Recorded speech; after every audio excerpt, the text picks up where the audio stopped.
परिश्रमी व्यक्ति इस मरे हुए चूहे से भी लाखों रुपए कमा सकता है, अन्यथा आम मनुष्य की नजरों में वो सिर्फ एक मरा हुआ चूहा ही है। क्या क्या ये संभव है? मरे हुए चूहे को बेच के लाखों रुपए की कमाई। इससे अच्छा तो आप अपनी सफलता का रहस्य गुप्त ही रखिए।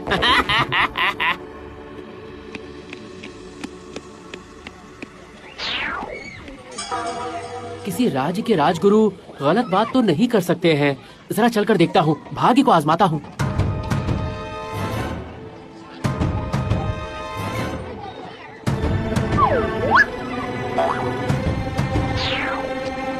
उधर उधर देखिए राजगुरु जी, अपने भविष्य के लखपति को। राजगुरु की बात अगर सच है तो फिर ये चूहा भी बिकेगा। पर मरे हुए चूहे को कौन खरीदेगा? मरे हुए चूहे की जरूरत किसको हो सकती है?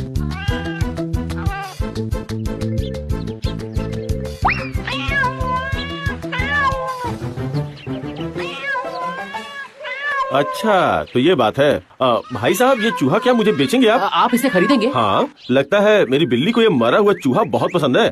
इसके लिए 1 पैसा दे सकता हूँ। इसका मतलब राजगुरु जी ने जो कहा था वो सच हो रहा है। ऊपर वाले ने मेरी मदद कर दी। जरूर बेचूंगा। ये लीजिए।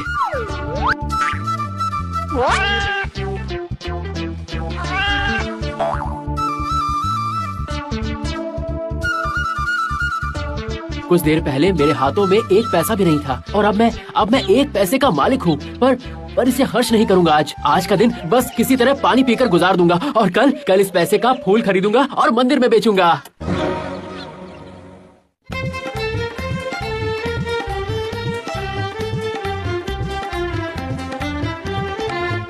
ये फूल ताजे हैं क्या? हाँ, मैं ताजे फूल ही बेच रहा हूँ। बताइए आपको कौन सा चाहिए?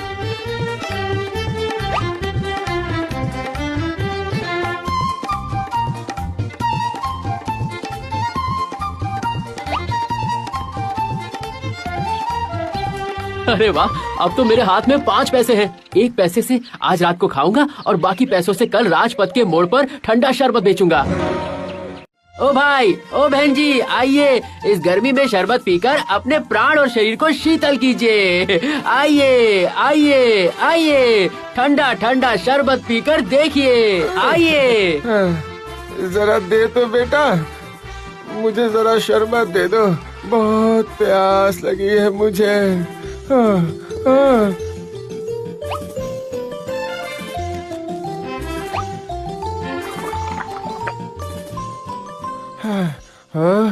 अब शांति मिली।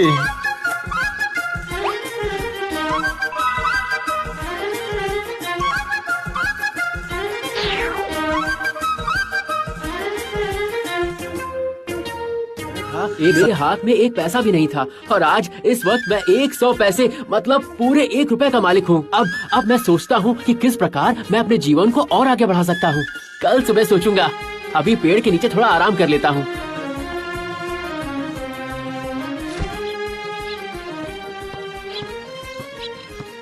ओह, इन किसानों को कितना कष्ट है। इन्हें जरा शरबत पिलाकर आता हूँ, यही सही होगा।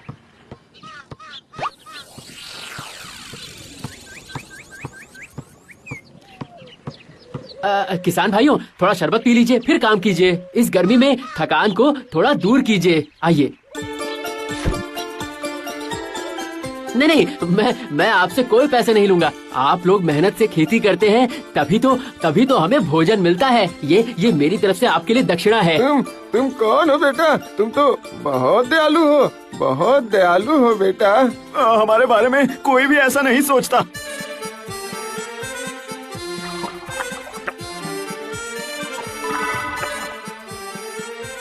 ऊपर वाला तुम्हारा भला करे, तुम बहुत अच्छे हो।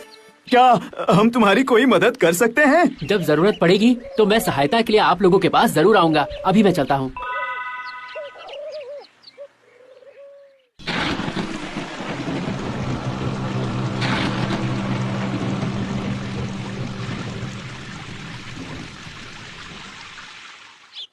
जब एक मरा हुआ चूहा मुझे इतने पैसे कमवा सकता है, तो फिर तूफान में गिरे हुए ये इतने सारे पेड़ भी मुझे ढेर सारे पैसे कमवा सकते हैं, है कि नहीं?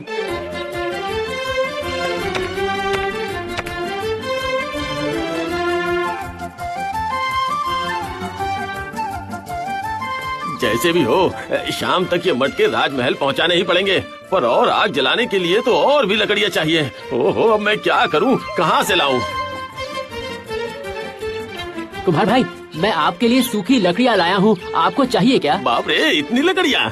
ऊपर वाले ने तुम्हें भेजा है भाई। चलो, अगर यही शाम हो गई तो डाकू आ जाएंगे। चलो, अरे अब चलो भी।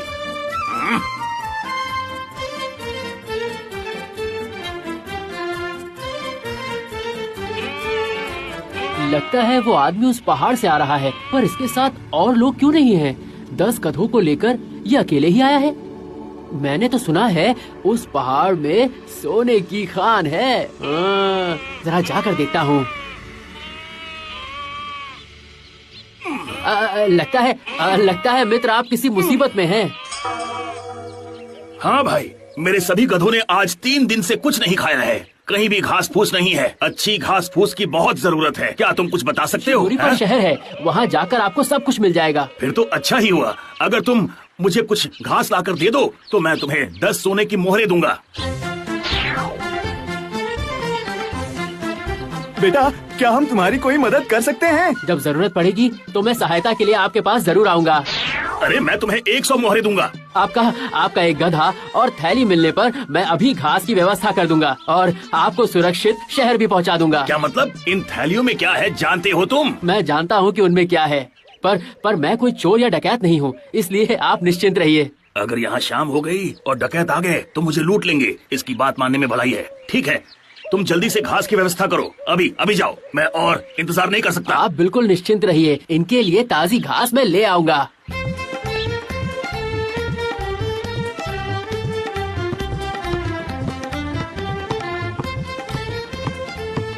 किसान भाई, मेरे पास 100 रुपए हैं। आपके खेतों में पड़ी घास के ढेर मैं खरीदना चाहता हूँ। देखिए, मैं जानता हूँ कि 100 रुपए इतनी सारी घास के लिए कम है, पर मुझे कुछ उधार दे दीजिए ना। मैं कुछ दिनों के भीतर ही आपके पैसे दे दूंगा। ये तुम क्या कह रहे हो बेटा? उस दिन तो तुमने ही हमें प्यास से मरने से बचाया था, तो क्या आज हमें मदद करने का अवसर नहीं दोगे? मदद के बदले मदद लेना ठीक नहीं है, इसलिए मैं आप लोगों को घास के पैसे जरूर दूंगा। ठीक है, जैसी तुम्हारी मर्जी। तुम्हारा भला हो, बस यही चाहते हैं हम। मुझे बस इसी आशीर्वाद की जरूरत है। तुम हमारी गाय ले जाओ। गाय की पीठ पर घास और पुआल बांधकर जहाँ जाना हो ले जाओ। जब तुम्हारा काम हो जाए तो लौटा देना। क्यों?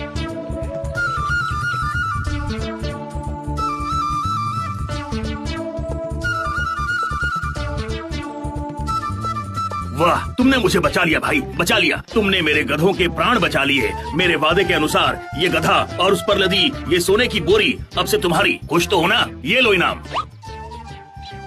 चलिए मैं आपको शहर पहुंचा देता हूँ। इसका मतलब राजगुरु की कही हुई सारी बात सच हुई।